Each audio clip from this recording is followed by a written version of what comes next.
তো দেখতে পাচ্ছ একটা ভাইয়ের সাথে কাস্টম খেলতে যাচ্ছে। ও কিন্তু পিসি প্লেয়ার, অনেক ভালো খেলে ও। ওর সাথে যদি কেউ কাস্টম খেলতে চাও নিচে আইডি মেনশন দেওয়া আছে, খেলতে পারো। এর আগে ওর সাথে একটা বাসাস করছিলাম, এটাতে আমি হেরে গেছি। এখন ওই ম্যাচে আমি ওকে একটু নর্মালভাবে একটা কাস্টম চ্যালেঞ্জ দিয়ে দিই। এখানে দেখি একটা অর্ডার দিতে পারলাম না। প্রথমে দেখি একটা অর্ডার আমাকে ছাড় দিয়ে দেয়। আমি মনে করছিলাম নেট নাই, আমি তো বের হয়ে যেতে চেয়েছিলাম, দেখতেছি না ও কিন্তু অনেক ভালো খেলে।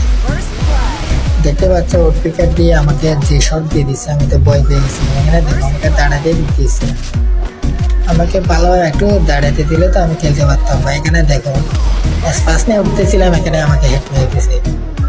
মানে বলতে গেলে আমাকে মার্শু থেকে দিতেছে না। এভাবে কি গেম প্লে ভাই কোথায় এখন। আমার মনে হয়তো এনালিস্টটাই নেওয়া ওর সাথে পারবে না।